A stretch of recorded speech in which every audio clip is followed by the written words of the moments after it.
Swayam Prabha. Digital India. Educated India.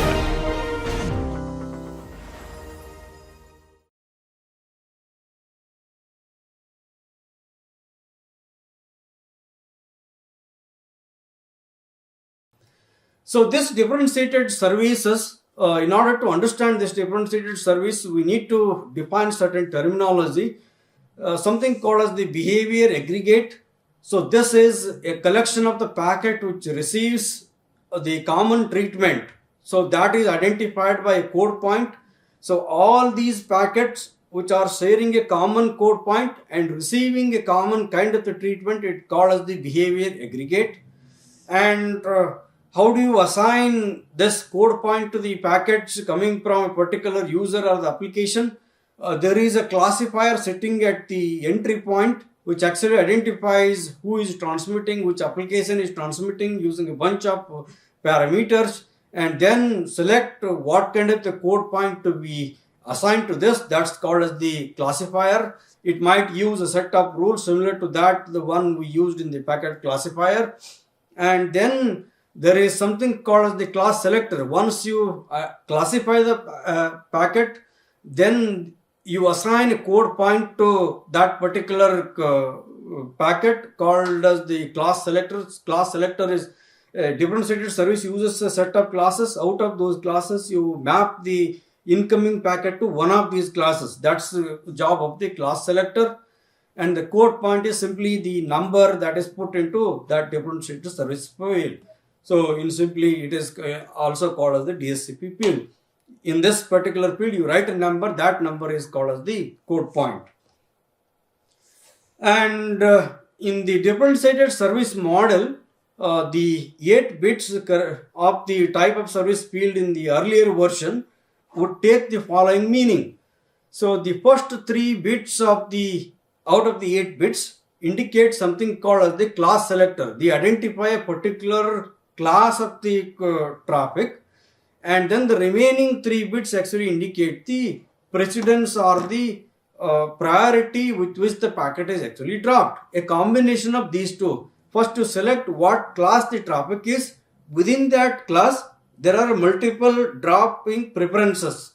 So let's say hypothetically there are 2 classes. In the class 1, you have got might be 1, 2, 3, 4 kind of the dropping preferences. In the class 2 as well, you have 1, 2, 3, 4 dropping preferences.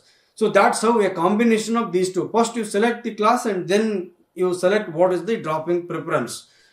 And remaining 2 bits in this out of these 8 bits are actually not used, or if at all they are used for something called as the explicit congestion control. So ECN stands for explicit congestion control. The explicit congestion control is, there are 2 kinds of the congestion control. One is the implicit congestion control, what the TCP by default uses, which actually interprets the congestion based on the delay variations and the packet drops that are happening in the network. The second kind of the congestion control is something called as the network assisted congestion control, where the network tells the end host that I'm experiencing so and so kind of the congestion, you better reduce the transmission rate. So by setting the values in these 2 fields, the network actually or the router precisely tell the end host that you need to slow down the transmission. For that purpose, this is actually, these 2 bits are actually used. Out of the 8 bits, 6 of them are used for defining the code points, are used for the assigning the code point, and the remaining 2 bits are used for the explicit congestion control. And the way DSCP actually defined this service model or the code points is, it actually mapped the different kinds of the classes to one of the what the IP preference model actually previously defined. So for example, there is something called the default one is the best effort service delivery model. That's, there is no change in that one, and that maps to the routine service model or the routine preference that we had in the IP precedence model or type of service model. And it defined four different type of the classes called as the assured forwarding model. A here stands for the assured forwarding. They are identified by number 1, 2, 3 and 4. So within that, for the assured forwarding, number 1, the class selector assured forwarding number 1 roughly maps to what is defined as the priority in the IP precedence model. And similarly, assured forwarding with the number 2 roughly maps to what is defined in the IP precedence with the as the immediate. You need to transmit that packet immediately, and so forth. The 3 define compares to the flash, and 4 compares to the flash override, and 5 compares to something called as the critical. 5 here is this EF stands for expedited forwarding. So the default one class, assured forwarding, 4 different classes were identified by number 1, 2, 3 and 4, and the 5th one is something called the expedited forwarding model. So that's how the class is actually selected. So in some sense, this is actually giving you some kind of the backward compatibility. The same 3 bits that are used to define the IP precedence model or in the type of service field are mapped to the class selector in this differentiated service model.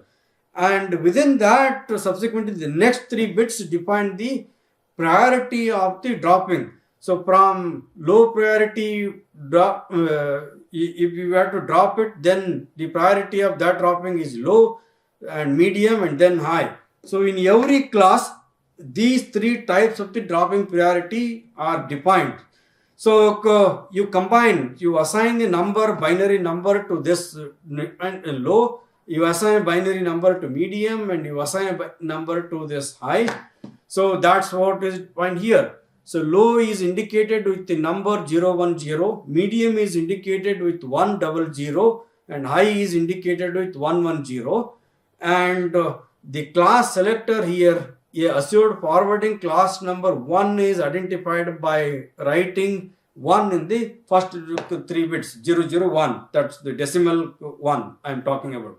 So you combine these two. When you see it in binary, so 001 followed by 010 indicate that this is the assured forwarding class. This packet actually belongs to the assured forwarding class number 1, and the priority for dropping this packet is low, meaning, so whenever you want to make a choice, you drop that with the low priority, meaning you can actually drop that. If you go to the medium, then with certain higher priority, you need to forward the packet, and you need to drop that with the even lower priority. When you go to the higher drop precedence, then you need to forward this packet with the higher priority, then drop it with the very low priority. That is the meaning of that. So you treat these three bits independently. So you might be wondering, what is this 10, 12, why there is not 11 and 13 and so forth. That is because of the way these have been numbered. So the service class is always, in all the cases, it is 001, and these 3 are taking the binary value 010, 100 and 110. That's the drop precedence. So using which you combine these two independently, that's why it is actually taking this kind of the number.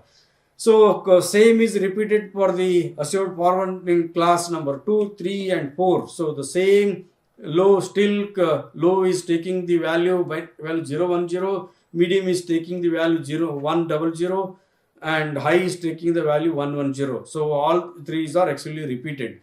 And the assured forwarding class number 2 is actually identified by binary number 010, and similarly 011 defines the class 3, and 100 indicates the assured forwarding class number 4. So that's how it's actually mapped to the differentiated, the IP precedence model.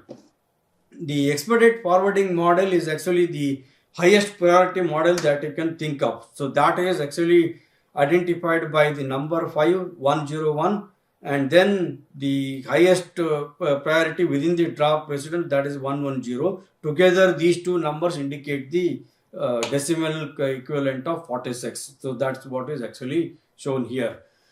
So in a nutshell, these values are called as the code points, and these many code points are defined, and any application, any user traffic is actually mapped to only these many number of the code points. So thereby it actually simplifies the notion at each router. So the operations at the routers are now simplified. What it need to do is to first look into this field and extract the 8 bits from the differentiated service field, look at the first 3 bits and identify the class and the next 3 bits, and then you identified what is the precedence for dropping, using which you make the forwarding decisions. You actually, the router will understand, okay, I need to, if I have to drop, I need to drop this packet to this particular priority. If I have to forward this packet, and then I need to forward, this is expecting so and so, this belongs to the class EF, I need to forward it to very high priority without much of the delay.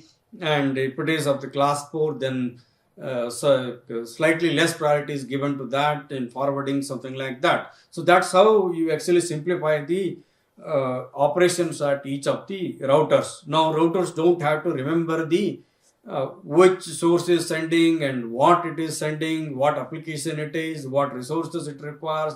None of these are actually required. Only it need to look into this particular field and then make the appropriate forwarding decision. So that's what the code point and the differentiated services are all about. So as I said, there are 3 classes. One is the default, which is the default best effort service delivery model of the IP. And when you set all the fields, all the 3 bits for the first 3 bits for as a 0, then that indicates the default. So default, this is also called as the per hop behavior. Per hop behavior is how the router, an individual router, will behave by looking at the values in this particular field, which is the DSCP field. So PHP, per hop, PHP stands for per hop behavior. Per hop behavior is how exactly the router is going to behave. So if it is a default per hop behavior, then if all the 6 bits are set to 00, the class and the next 3 bits within the drop precedence are set to 0. That's the default one. And what it allows you is, if there is some router along the path, so my source is here and the packet is going to D, and there are a bunch of intermediate routers, and if let's say the marking is done right here and it crosses 2 of them, and then if one of the router here probably does not understand what is the type of service field or the differentiated service field, then it can still forward that particular packet, because you don't need any differentiation right here when all the bits are actually set to 0. So that's how it actually maps. So if there is a router which also does not understand the type of service field, then also the forwarding can be done. And the default strategy, just although it says that it is the best effort delivery model, it tries to ensure that none of the packets coming from a particular source are continuously dropped at a particular router. The second class is called, as I said, is the assured forwarding. In short, that was denoted as the AF. There are 4 different classes, and these 4 classes actually guarantee some amount of the bandwidth and priority for different classes that defined.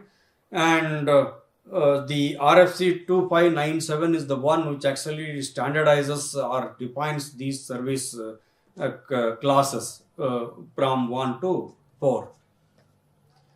Similarly, RFC 3246 is the one which defines the expectations or what the network or the router is supposed to do when the a packet with this class is, this code point is actually set and it actually arrives at the router. So basically the goal is to expedite service, actually as the name suggests, is to forward the packet with a very high priority, and the routers need to find out always when a packet with the expected forwarding set arrives at the router, you need to forward it with very minimum jitter and the delay, and also you need to ensure that the packet always finds an empty queue so that it can be scheduled for transmission immediately as and when it arrives.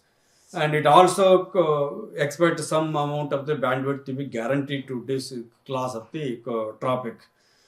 So, in short, you want to minimize the queue length. So, shorter the queue length, then the chances of the packet getting lost or dropped at this particular router is actually minimal.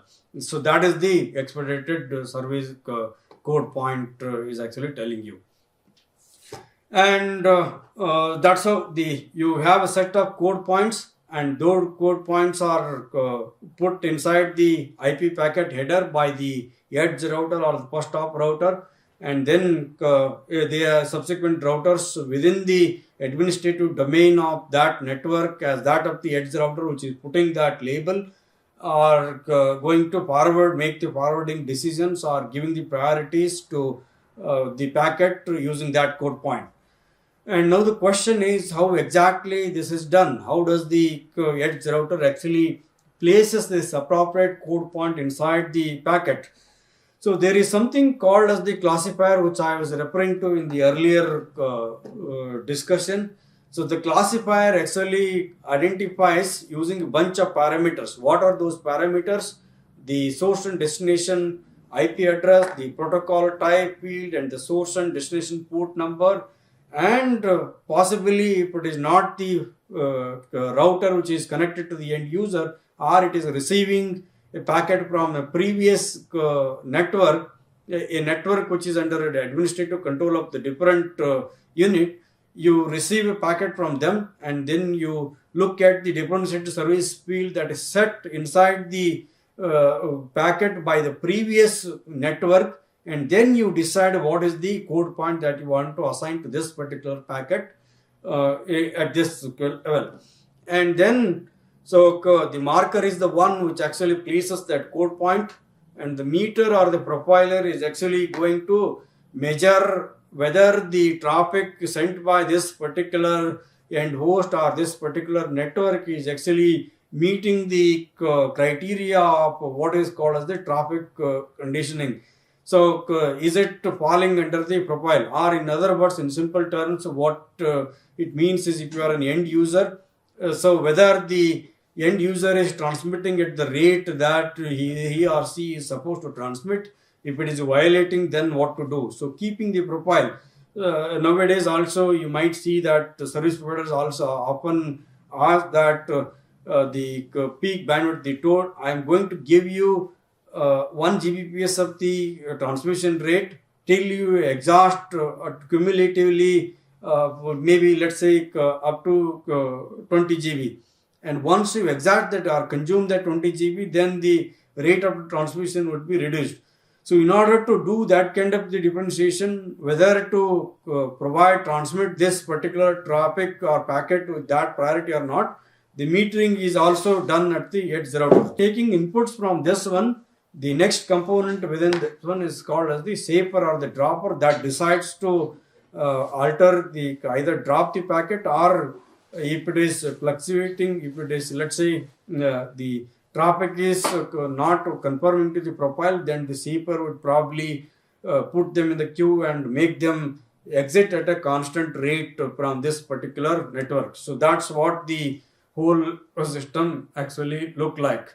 So I repeat, classifier using a bunch of parameters within the header fields of the IP packet, and the transport layer packet actually identifies what kind of the packet it is, and the metering and the profiler actually look into the historical data transmission and keep track of how much data has been transmitted. Marker is the one which actually places the code point inside the packet, and the safer and the dropper makes the decisions at what rate and when the packet need to be transmitted, if at all it is to be dropped, and when it to be dropped. So, so this all, as I was referring to in the differentiated service model, every router, at least within the administrative domain of a single administrative entity, is referring to the code point written inside the packet and making the forwarding decisions. And this behavior is called as, I said that, per hop behavior. Per hop behavior is mainly defined, for example, if you have these many classes and then within that the drop in preferences, and for every class of the traffic and every drop preference, you might or the router might reserve a certain amount of the bandwidth. That's how it actually brings the notion of the expedited forwarding or the differentiated forwarding to the next node. So either you define the link capacity or you commit a certain amount of the buffer space for, to that particular class of the traffic, so that the packets from that particular profile or the class is not actually dropped. So if you have four classes, 5 classes for each of the class, you commit a certain amount of the bandwidth and the buffer capacity. The differentiated service model actually assigns a priority or a code point to the every packet that is incoming, and typically the edge router or the first hop router does that, and the subsequent routers, at least within the administrative control of the same service provider, those routers are actually looking into the code point written inside the packet, and based on that they are making the prioritized forwarding decisions. So now the question is, how does the priorities, how do we actually bring the prioritized service to these packets? So one way to think of this is, I got a set of queues, and each queue is holding the packets corresponding to a different class of the priority. Maybe the default service, which is class 0, is those packets are coming and sitting in this particular queue. The assured forwarding class 1 is actually coming and sitting in this queue. Assured forwarding class 2 is actually coming and sitting in this queue, and assured forwarding class 3 is coming and sitting in this queue, and assured forwarding class 4 is coming and sitting in this queue, and then the last class is expedited forwarding packets are coming in this queue. And the scheduler might pick up the packets always from the higher priority queue, and then if there are no packets available in the higher priority queue, then it can go and select the packets from the next higher priority queue, and so forth. So the best effort service packets will get the chance of being forwarded only when there are no packets which are sitting in the higher priority queues. And it is obvious to note that if there is a continuously arrival of the packets with the higher priority set, for example, if there is enough packets coming with the expedited forwarding code point at this queue, then the subsequent other code point, other packets with the other priorities will not get their chance to do the to be scheduled for transmission.